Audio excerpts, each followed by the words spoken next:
By the mid-1700s, British and French colonies had been fighting for control of North America in a series of wars that lasted almost 100 years. The final war for control of the continent between these two European nations began in 1754. Land disputes over the Ohio River Valley led to several small skirmishes between the French and British colonials. The hostilities quickly escalated, resulting in major British losses and marking the beginning of the French and Indian War.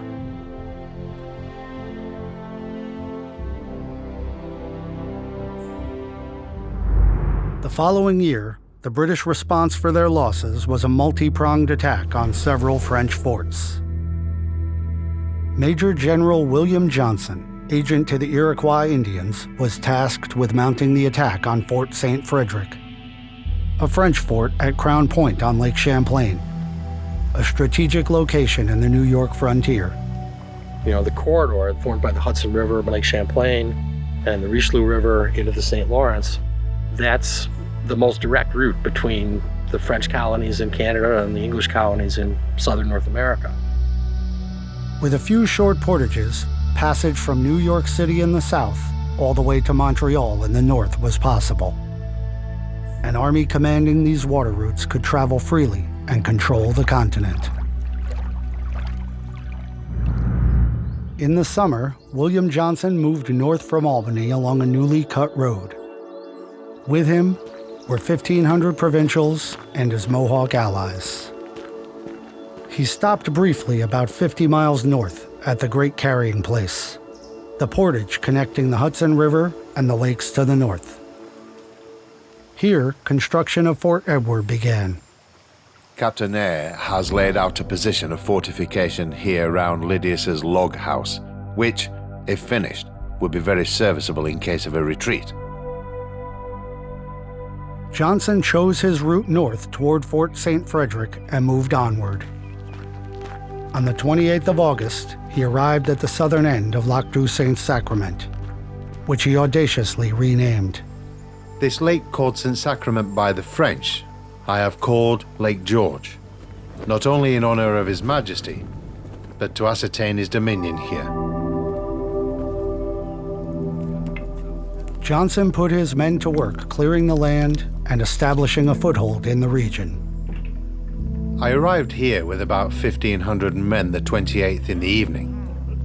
All was thick wood, not a foot of land cleared. Our time since has been chiefly spent in opening the ground about us and forming some regular kind of encampment. Indian scouts saw Johnson's movements and told the French at Fort St. Frederick. The French troops, under the command of Baron Dieskau, prepared to counter the British threat. The following day, they marched up Johnson's newly built road toward Lake George. Johnson sent a party of men from the Massachusetts Regiment along with Mohawk allies to intercept them. The 1,000 men were detached under the command of Colonel Williams of one of the Boston regiments with upwards of 200 Indians. They marched between 8 and 9 o'clock.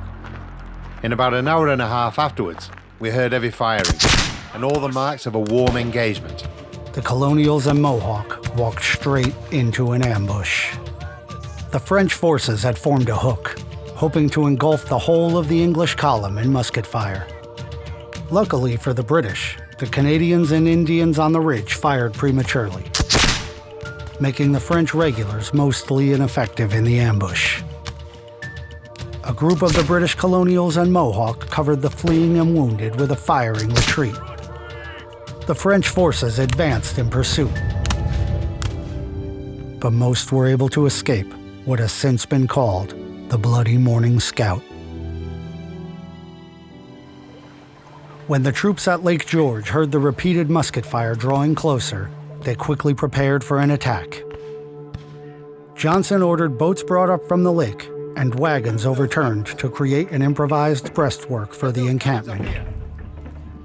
As the French approached Lake George, Dieskau ordered the regulars to rush up the lake road. He hoped they would draw the bulk of the fire, allowing the Indians and Canadians to flank the encampment. Once the French regulars were out in the open, cannon and musket fire erupted from the camp. The French regulars kept their ground and order for some time with great resolution and good conduct. But the warm and constant fire from our artillery and troops put them into disorder. As the French regulars were cut down, Canadians and Indians fired from the cover of the forest, but were unable to take the encampment. Ultimately, both Johnson and Dieskau suffered wounds, with the French generals being much more serious.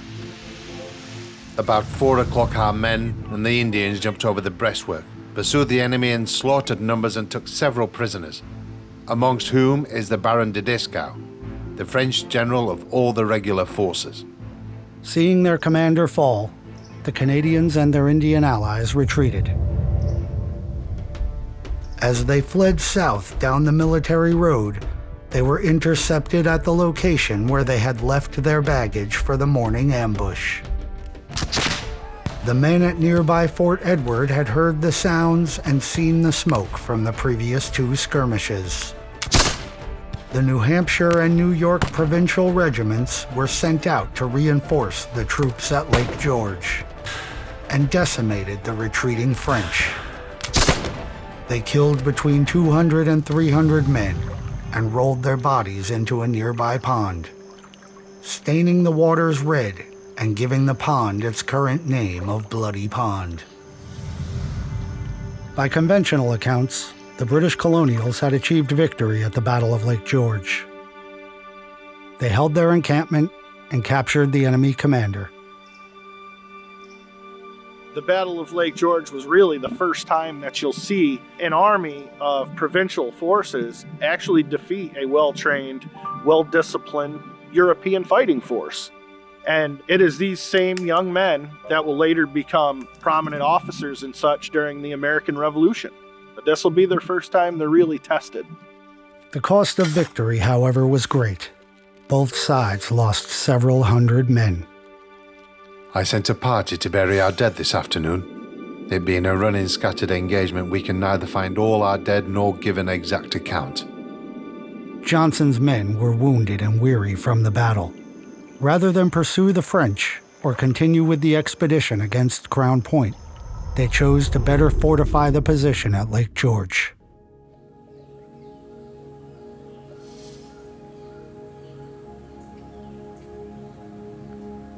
To see more of my videos in the future, hit the subscribe button, or head over to my website and sign up for my newsletter.